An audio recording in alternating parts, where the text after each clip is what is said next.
이제 10강인데 영성성장 원리 세 번째 시간이에요. 자, 어떻게 또 이번에는 영성성장의 어떤 원리가 어떤 것인가 말씀 보겠습니다. 로마서 8장 7절 육신의 생각은 하나님과 원수가 되나니 이는 하나님의 법에 굴복지 아니할 뿐 아니라 할 수도 없음이라. 배나무에 배가 열리기 위해서는 어떤 과정이 있습니다. 소가 새끼 한 마리를 낳는 것도 한 사람이 태어나 늙어 죽음에 이르는 것도 어떤 과정을 거칩니다.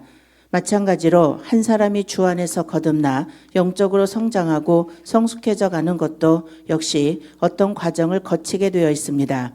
그러면 우리는 어떤 과정을 거치며 영적 변화를 경험합니까? 첫째, 경험. 영적인 성장과 변화는 삶의 현장, 즉 경험이 반드시 필요합니다. 우리가 지난 날을 돌아볼 때 영적 성장은 항상 삶의 현장에서 일어나는 인생의 경험을 통해 일어났음을 봅니다. 어떤 사람이 고난을 통해 주님을 만나고 영적으로 성장했다면 그 고난이 경험이 되는 것입니다. 경험이 없이는 영적인 변화도 있을 수 없다는 것을 기억한다면 우리에게 일어나는 모든 경험은 버릴 것이 없음을 알 수 있습니다. 예, 제가 전에도 한번 얘기했지만은 이 영적 성장을 위한 중요한 그 원리 중에 하나는 이 경험이라는 게 중요해요. 현장. 그래서 어떤 사람은 그 현장을 맨날 애굽에다 만드는 사람이 있어요. 그러면 그 사람은 아무리 경험을 해야 애굽을 넘었을까요? 못 넘었을까요? 못 넘어서요. 어떤 사람은 광야에다가 현장을 만드는 사람이 있어요. 아무리 경험을 해도 그 사람은 이성 이상을 넘어가질 못해요. 그러니까 광야를 못 벗어나는 거야. 그래서 우리가 영적인 성장을 하려면요, 나의 삶의 현장을 어디다가 만들어야 돼? 가나안에다 만들으라니까. 그런데 우리가 문제는 똑같이 와. 똑같은 문제가 똑같이 오는데 어디에서 내 현장을 만들어 놓고 있느냐가 그래서 중요한 거야. 어떤 문제가 와도 우리가 영적인 성장을 하기 위해서는 가나안의 미래에다가 가나안은 미래예요. 애굽은 애굽은 과거고 이 광야는 현재예요. 그러나 이 가나안은 미래를 말한단 말이에요. 영적인 세계는 항상 미래를 말해요. 그래서 성경의 모든 말씀은 시제가 미래형으로 되어 있어요. 그러니까 항상 하나님의 관점으로 미래에다가 내 현장을 만들고 있어야 어떤 문제가 와도 거기다 대비를 시켜야 돼. 어떤 물질이든 사람이든 사역이든 어떤 나 자신과 연결된 일이든 미래형인 이 가나안에다 현장을 만들으라고. 그러면 왜 이게 중요하냐면 그러면 그게 경험되어지고 해석될 때 어느 차원에서 경험되고 해석돼요? 가나안의 차원에서 경험되고 해석이 된단 말이에요. 그러니까 내 삶의 현장을 맨날 과거에다가 현재에다가 만들지 말고 현재만 해도 사실이야. 과거는 지나간 일들이고 거기 지나간 것에 늘 대비를 시켜버리면 안 돼. 그리고 이제 현재에다가 두지도 말고 미래에다 현장을 두는 것이 첫째는 중요하다. 예, 두 번째, 말씀. 경험 다음으로 필요한 것이 말씀입니다. 우리의 삶의 현장에서 일어나는 경험과 말씀이 만나야 합니다. 그때 말씀은 우리의 경험을 해석하고 우리의 모습을 비추어 주는 역할을 합니다. 말씀이 없는 경험은 우리의 영성을 부실하게 하고 경험이 없는 말씀은 능력이 없는 이론이 되고 맙니다. 내 삶의 현장에서 일어나는 경험과 말씀이 만날 때 객관적인 말씀은 주관적인 말씀이 되고 나에게 들려지는 주의 음성이 됩니다. 그게 살다 보면 문제가 생길 때 과거에다 이 현장을 만들지 말고 현재에다가도 만들지 말고 가나안에다가 만들어 놔라. 그러면 이제 그 현장에 뭐가 이제 오냐면 말씀이 와서 그걸 해석해 준다는 거예요. 근데 그 해석해 줄 때 내 육성과 이성으로 해석이 아니라 뭐로 해석해? 말씀으로. 내 감정 갖고 해석하지도 말고. 예? 나의 이성, 생각 갖고 해석하지도 말고 하나님 말씀 갖고 그 현장을 해석하라는 거예요. 날마다. 이건 한 번으로 끝나는 게 뭐 매일같이 이렇게 해석을 해야 돼. 그러면 그 말씀이 해석해 줄 때 그 해석이 되는 것이 굉장히 그것이 영성성장의 중요한 요소가 된다는 거예요. 근데 많은 사람들이 내 경험 갖고 내 지식 갖고 내 감정 갖고 막 내 이성으로 해석을 한단 말이야. 그러니까 안 되는 거야. 그러니까 과거에 매이고 현재에 매이고 그랬던 이유가 매이고 싶어서 매인 거예요.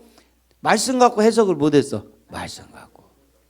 근데 이 지금 우리 가나안 나눔이 감사한 게 우리가 지금 현장을 해석해 주잖아 이게. 예. 셋째, 겸손. 성경이 말하는 겸손은 우리가 일반적으로 생각하는 겸손과는 성격이 다릅니다. 성경적 겸손이란 경험과 말씀으로 나에게 들려지는 주의 음성을 받아들이는 것을 의미합니다. 우리의 경험을 말씀이 해석할 때 그 말씀의 해석을 인정하고 수용하는 것이 영적 변화에 반드시 필요합니다. 바울은 로마서에서 육신의 생각을 다음과 같이 말합니다. 로마서 8장 7절 육신의 생각은 하나님과 원수가 되나니 이는 하나님의 법에 굴복지 아니할 뿐 아니라 할 수도 없습니다. 영적으로 교만한 사람은 주의 음성을 반대하는 이론, 즉 변명을 가지고 있습니다. 경험 속에 들려지는 주의 음성을 받아들이는 겸손이 없으면 영적 변화는 일어나지 않습니다. 왜 그렇습니까? 자, 그러니까 일단은 여기 나온 얘기만 갖고 얘기하면 우리가 현장이 있는데 그 현장이 말씀이 와서 해석을 해. 그걸 받아들이는 게 겸손이야. 그런데 이것을 이렇게 하나님의 말씀 갖고 해석한 것을 자꾸 받아들여야 겸손해진다는 거예요. 이 그냥 직선적으로 얘기하면. 그런데 하나님의 현장을 하나님 말씀에 해석하지 않고 내 육성과 이성으로 자꾸 해석한 사람은 교만해진다는 거예요. 희한하게 교만해져. 근데 하나님 말씀이 나의 현장을 그 경험을 말씀이 와서 해석해 주는 걸 자꾸 받아들이면 겸손이 된다는 거예요. 이 겸손은 다른 말로 표현하면 온유라고도 얘기를 할 수 있어요. 근데 이 겸손하고 온유한 자가 돼야 땅을 기업으로 준다니까요. 땅을 기업으로. 그러니까 이 땅이라는 것은 이 모든 것의 시작점을 말하는 거야. 그 시작점에 기반이 되게끔 하는 것을 하나님이 열어가실 수 있게 한다는 거예요. 모든 거요. 농사 짓는 분은 농사, 교육하는 분은 교육, 정치하는 사람은 정치, 경제하는 분은 경제. 어떠면 지금 우리나라가 다 1등 하는데 하나 꽂지 않은 거 있잖아요. 정치만은 공짜라고 그러잖아. 근데 그게 우리 목사님들이 기도해야 돼요. 우리 가나안의 말씀이 정치인들에게 흘러가야 돼요. 그래서 그분들이 왜 그렇게 하느냐? 해석을 잘못하고 있어서 그런 거예요. 하나님 말씀 갖고 해석하면요, 우리 민족은요 영원히 빛나는 별이 돼요. 그 축복받는 민족이 될 줄 믿습니다. 그러니까 왜 우리가 교만했냐? 누가 해석했어? 내가 해석하니까 교만해지는 거야. 응? 그러니까 그냥 내가 해석하는 것 같군요, 하나가 되질 못해. 다 교만해서 막 싸우고 네가 맞네 내가 맞네 막 그러고. 근데 하나님의 말씀에 해석하면 겸손해지는 거야. 그리고 하나님 말씀을 받아들이는 것 또한, 해석한 걸 받아들이는 것도 겸손이라고 표현하는 거예요. 예. 네 번째, 성령. 우리가 경험 속에 들려지는 주의 음성을 받아들이면 성령이 우리의 인생에 개입을 합니다. 성령은 진리의 영이십니다. 그러므로 주의 음성을 받아들이면 성령이 역사하지만 우리가 주의 음성을 거절하면 성령이 우리의 인생에 개입을 할 수 없게 됩니다. 우리가 회개할 때 하나님의 역사를 경험하는 것도 마찬가지 원리입니다. 회개란 우리의 경험을 해석해주는 말씀을 인정하는 것을 말합니다. 회개는 우리가 하나님 앞에 겸손해졌을 때 할 수 있는 일이며 우리의 모든 이론을 하나님의 말씀 앞에 굴복시켰을 때 일어나는 일입니다. 자, 그런데 이 성령이 언제 역사하냐면은 해석된 것을 받아들이는 겸손이 있을 때 성령이 역사한다는 거예요. 근데 이 성령은 뭐냐? 예? 우리의 모든 이론을 하나님의 말씀 앞에 굴복시키는 거라는 거예요. 그게 성령의 역사가 일어나는 역사라는 거예요. 그러니까 그동안 누가 해석을 했어? 내가 해석을 했어. 모든 것이 말씀 갖고 해석한 게 아니야. 내가 해석을 해버리니까 항상 분쟁이 일어나는 거야. 교만해지는 거야. 근데 하나님 말씀이 나의 현장을 해석해 주는 이게 반복돼야 영적으로 우리가 영적 기능이 발달되는 거야. 그러니까 영적인 기능이 발달된다는 게 그의 심장, 그의 마음이라고 그랬잖아요. 응? 근데 그 심장과 마음이 뭐요? 하나님이 해석해 주는 걸 받아들일 때 그 심장과 마음을 갖게 되는 거야. 응? 그래서 나의 이론, 나의 이론이라는 거 뭐냐면 지금까지 내가 해석했던 것들이 이론이 돼 버렸어. 우리는요, 내가 해석한 것 갖고 사는 거야. 지금까지 그렇게 살아왔어. 그러니까 안 되는 거야. 응? 그것을 굴복시키는 게 하나님 말씀이 나의 현장을 해석하게 해드릴 때 나의 이론이 굴복된다는 거예요. 자, 손 한번 들으시고, 하나님의 말씀이 나의 현장을 해석해서 나의 이론을 굴복시키자. 반드시 가자. 우리 하나님께 영광의 박수. 그럴 때 굴복시킬 때 성령께서, 누가 굴복시키는 거예요? 성령께서 나를 인정하고 하나님 말씀 갖고 해석할 때 성령께서 나의 이론을 굴복시키는 거야. 다른 사람 막 우리 안 믿는 남편 다리 몽댕이 부러뜨리고 그게 아니요. 그거 우리가 그동안 잘못 알고 있는 거야. 성령의 역사를 잘못 사용한 거야. 그게 아니요. 진짜는 나의 이론을 굴복시키게 하는 데다 성령의 역사가 일어나기를 축원합니다. 자, 다섯 번째. 능력. 성령이 우리의 삶에 개입을 했다는 말은 성령의 능력이 임했다는 의미입니다. 성령의 능력은 죄의 능력과 권세를 파하는 능력입니다. 많은 사람들이 죄가 능력이요 권세임을 모릅니다. 더 나아가 자기의 능력으로는 죄의 능력을 이길 수 없음을 모릅니다. 바울도 처음에는 이 사실을 몰랐다가 나중에 알고 나서 로마서에서 절망적인 고백을 합니다. 그 절망을 통과하며 죄의 능력을 파할 수 있는 것은 성령의 능력밖에 없음을 알게 되었던 것입니다. 어떤 과정을 거치며 나무가 열매를 맺고 아이가 성장하듯 우리가 주 안에서 영적 변화를 경험하려면 반드시 경험, 말씀, 겸손, 성령, 능력이라는 과정을 거치게 되어 있습니다. 하나님의 나라는 말에 있지 않고 능에 있다 했어요. 내가 해석하면은 결론적으로 능력이 없어. 근데 하나님 말씀이 나의 현장을 해석할 때부터 그걸 받아들이면서 내가 받아들이면 겸손해지고 또 내가 해석한 것을 갖고 살면 교만해져. 근데 그 하나님이 해석한 것 갖고 말씀을 해석한 것을 받아들일 때 겸손해지고, 겸손해질 때 성령이 나의 이론을, 그동안 내가 해석했던 모든 이론을 굴복시켜. 그러면 굴복시킨 거로 끝나 능력이 역사가 일어나. 이제 능력이 역사가 일어나. 이게 기가 막힌 영적 세계의 원리야 이게. 자, 그러면 실예를 한번 들어봅시다. 예. 사울과 다윗이 우리에게 주는 교훈이 있습니다.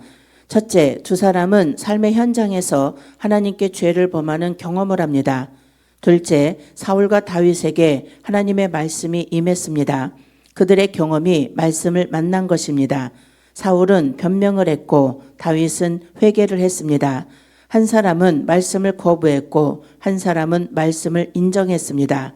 사울은 성령의 능력이 떠났고 분별력을 상실하고 다윗은 성경의 저자가 되었습니다. 그러니까 사울도 죄를 짓고 다윗도 죄를 졌지만 하나님 말씀이 임했을 때, 임했다는 것은 그 현장, 죄 지은 현장을 해석해 준 거야. 똑같이 해석을 했어. 그런데 사울은 안 받아들임으로 인해서 분별력을 잃어버리고 영원히 지는 별이 됐고, 다윗은 영원히 뜬 별이 된 거예요. 그러니까 영성 성장을 계속해서 하면서 영적인 그 기능이 발휘되려면 누가 계속해서 해석해 줘야 돼? 하나님의 말씀이. 그게 관건이요. 이게 신의 한 수의 말씀이요. 그동안 누가 해석을 해왔기 때문에 안 됐던 거예요? 내가 해석을 했어. 내 감정이 해석을 해버렸고, 내 정욕과 욕심이 해석을 해버렸고, 예? 나의 자존심이 해석을 해버렸고, 그죠? 나의 사실이라는 이성이 해석을 했어. 그거 했다간 이제는 죽는다. 우리는 무조건 어떤 현장이든 가나안의 현장을 만들어 놓고, 가나안의 현장이라는 것은요, 매일같이 만들어 놔야 돼. 그 가나안의 현장을 만들어 놔야 그 가나안에 맞는 해석이 들어가는 거야. 그러니까 가나안의 현장을 잃어버리면 안 돼. 그 영성을 다 만드시기를 축원합니다. 그러니까 우리는 누구를 만나도 가나안이 돼야 돼. 강의 듣고 저녁에 가서 이 애굽을 만드시기를 축원합니다. 네, 그러다 큰일 나는 거예요. 그냥 누구를 만나도 가나안을 만들어 놔야 돼. 어떤 상황에서 가나안을 만들어야 돼. 그래서 그 하나님의 말씀이 해석한 것을 받아들인다는 거예요. 그랬더니 이 두 사람이 완전히 극과 극의 결과를 만들게 되더라는 거죠. 예. 오늘도 우리는 하루를 살 것입니다. 하루 동안 일어나는 모든 일은 우리 인생의 경험이 됩니다.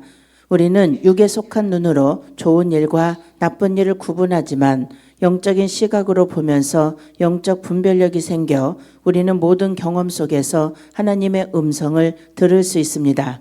그러기에 범사에 감사할 수 있는 것입니다. 우리의 기도 중요합니다. 주의 음성을 들을 수 있는 귀가 있어야 하고 들려진 음성을 받아들일 수 있는 겸손만 있다면 우리의 경험은 아주 귀한 것이 됩니다. 그런 것을 아는 사람은 고난당한 것이 내게 유익이라 라는 고백을 합니다. 그러니까 이 귀도 가나안이 돼야 되고, 그죠? 우리의 눈도 가나안이 돼야 되고, 우리의 입도 가나안이 돼야 되고, 우리의 마음도 가나안이 되게. 오늘 이렇게 만들어놔야 내일 어떤 일이 벌어질지 몰라. 내일 어떤 일이 일어나든 우리가 그렇게 가나안이라는 현장을 만들어놔야 어떤 문제가 와도 이제 그 가나안이라는 현장 속에서 하나님의 말씀으로 해석이 된단 말이에요. 우리 그래서 매일 말씀이 중요한 거예요. 이 매일같이 주시는 새벽 말씀으로 저도 이 현장을 만든 상태에서 해석을 한단 말이에요. 근데 이게 희한한 게요, 새벽에 주는 말씀이 그날의 말씀이야. 희한하더라고. 매일 주시는 말씀이 그날의 말씀이야. 그걸 붙들고 가자는 거예요. 예? 그런데 그렇게 해서 가다 보니 그 해석이 되는 그것이, 해석되는 것이 쌓이고 쌓이다 보니 나도 모르게 그의 심장, 그의 마음을 갖게 되더라는 거예요. 그 영성의 핵심은 그의 마음, 그의 심장. 그거를 다른 말로 표현하면 하나님의 성품, 신의 성품에 참여하게 되는 거고, 그의 인격이 나에게 오는 거고, 그 신의 성품이 우리 그의 마음과 그의 심장이 우리에게 오는 만큼 하늘의 지혜가 열려버려요. 예. 오늘도 우리의 경험과 말씀이 만나 우리에게 들려줄 주의 음성을 기대해 봅니다. 아멘. 그러니까요, 우리는요, 좋은 일이 있어도 좋고 나쁜 일이 있어도 좋아. 왜냐? 해석만 영적으로 하면 되니까. 그래서 영성 성장의 이 해석이 엄청나게 중요한, 이 영성 성장의 세 가지 원리는요 진짜 중요한 거예요 다. 그래서 제가 이거를 기록한 거예요. 이런 길이 있다. 예, 우리 하나님께 영광의 박수 돌리겠습니다. 5분만 쉬었다 할게요. 10분 쉬었다 할게요.